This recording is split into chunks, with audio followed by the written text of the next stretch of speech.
సీతానగరం మండలంలో మారుమూల పల్లెల్లో నాటుసారా జోరుగా ప్రవహిస్తుంది.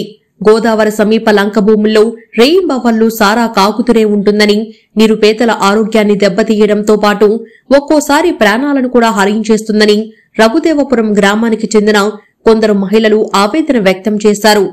నాటుసారా తయారీ అమ్మకాలు ఎక్కువగా పెరిగిపోయాయని మహిళలు ఆరోపిస్తున్నారు.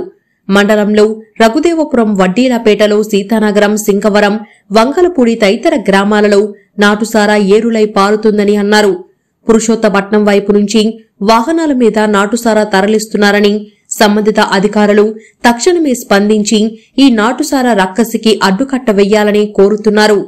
కల్తీ సారాను విక్రయం చేస్తూ మా పిల్లల, మా యజమానుల ఆరోగ్యాలతో సారా అమ్మకాలను మానివేయాలని మేము కోరినా మీకు దిక్కున్న చోట చెప్పుకోమని వారు అంటున్నారని మహిళలు విలేకరులకు తెలిపారు.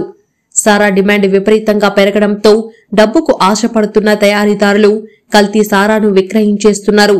అది పేదల ఆరోగ్యాన్ని దెబ్బతీయడంతో పాటు ఒక్కోసారి ప్రాణాలను కూడా తీస్తుంది. నాటుసారా తయారీదారులు మత్తు వచ్చేందుకు నిద్రమాత్రలతో పాటు ఇతర ప్రమాదకర కెమికల్స్ ను కూడా కలుపుతున్నారని, దీన్ని తాగుతున్న మందుబాబుల ఆరోగ్యం వేగంగా క్షీణిస్తుందని, కొందరు చిన్న వయసులోనే మంచం పట్టి జీవోత్సవాలుగా మారుతుండగా ఇంకొందరు ప్రాణాలు కోల్పోతున్నారని, దీంతో ఎన్నో కుటుంబాలు రోడ్డున పడుతున్నాయని ప్రజా సంఘాలు ఆరోపిస్తున్నాయి.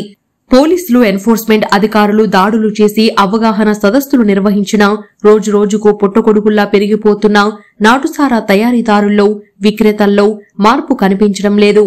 ఏది ఏమైనా సీతానగరం పోలీసులు, కోరుకొండ ఎస్సీసీబీ అధికారులు తక్షణమే స్పందించి గ్రామాల్లో ఉన్న నాటుసారా అమ్మకాలు సాగించేవారని అదుపులోకి తీసుకోవాలని మహిళలు, ప్రజా సంఘాలు కోరుతున్నారు. రఘుదేవపురం గ్రామం అండి, సీతానగరం మండలం అండి.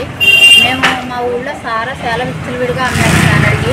మా భర్తలు రోజు తాగొచ్చేసి మా ఇంట్లో చాలా పెద్ద పెద్ద సమస్యలు అండి. మా తల్లు పిల్లలు ఏడ్చిన రోజు కానీ ఏడలేని రోజు లేదండి. గొళ్ళు మనిపించేస్తున్నారు సార్, చచ్చిపోవాలనిపించేస్తున్నారు. ఏ గ్రామాలు అమ్ముతున్నారమ్మా?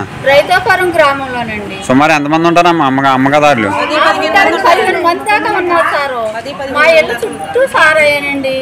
మేము చచ్చిపోవాలనిపించేస్తుంది సార్. మీరు మీరు న్యాయం చేస్తారని నేను ఇక్కడ మొదలు పెట్టుకుంటున్నాను సారు. చాలా దారుణం అండి. పిల్లలు, పెద్దోళ్ళు అలవాటు పడిపోయి తాగేసేసి మాకు మనశ్శాంతి లేకుండా చేస్తున్నారు సార్. నాకు కూడా చచ్చిపోవాలనిపించేస్తుంది సార్. బతకాలని అనిపిస్తారు సార్. ఎలాగైనా సరే సారాన్ని పట్టించండి సార్. మీ ఊర్లో ఎంతమంది అమ్ముతారమ్మా? 15 మంది దాకా ఉన్నారు సార్. అమ్మేవాళ్ళు, సార్ అమ్మేవాళ్ళు. వాళ్ళని అడుగుతుంటే అది చేతనని చేసుకోమంటున్నారు కానీ సార్ అమ్మటం ఆపుతలేదండి. మా ఇంట్లో భర్తలను ఆపలేకపోతున్నాం సార్. ఎప్పుడైనా మీ సారా అమ్మి టయానికి కట్టి ఎవరైనా అధికారులు వచ్చి ఎప్పుడైనా పట్టుకున్నారా? సార్ పట్టుకున్నా వాళ్ళ మరి డబ్బులు కడుతున్నారు ఎటు తెలుసు కానండి. మళ్ళీ వదిలేస్తున్నారండి. మళ్ళీ ఎప్పుడు మామూలండి. ఇలాగా 10 సంవత్సరాల నుంచి ఒక్కరోజు 2 రోజులు కదండి. రోజు ప్రతిరోజు మాపులని లేదండి, పగలని లేదండి. చాలా వ్యక్తిగా అమ్మేస్తున్నారండి. మా పిల్లలతో మేము నరకం అనిపించేస్తున్నాం. మాకు తెలిసి తెలని పిల్లలు కూడా అలవాటు పడిపోతున్నారండి సార్. మీకు పుణ్యం ఉంటుంది సార్ కదా సార్. కోరుకొండ యాక్షన్ గారు, మా పోలీసు పోలీసులు గారు, మీరు అందరూ కూడా అధికారులు అందరూ కూడా మీరు కఠిన చర్య తీసుకోవాలని, జిల్లా అధికారులు మీరు అందరూ కూడా కట్టుదిట్టంగా చర్య తీసుకోవాలని మనసు కోరుకుంటున్నాను సార్. మీ అందరికీ ధన్యవాదాలు. నమస్కారం తండ్రి. ఆర్జయించండి తండ్రి. మేము మొదలు పెట్టుకుంటున్నాము.